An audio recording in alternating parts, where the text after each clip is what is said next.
Sa 7:21 ng Mateo, ganito po nakasulat. Hindi ang bawat nagsasabi sa akin, Panginoon, Panginoon, ay papasok sa kaharian ng langit, kundi ang gumaganap ng kalooban ng aking Ama na nasa langit. Yun po ang prerequisite. Sumunod tayo sa kalooban ng Diyos.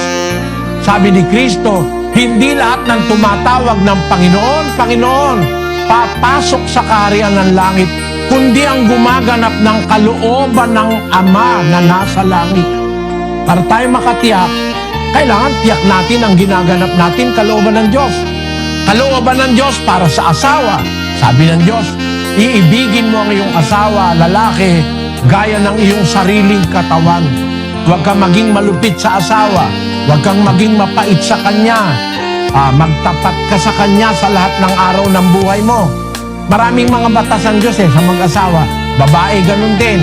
Tapos, yung sa anak, ganun din.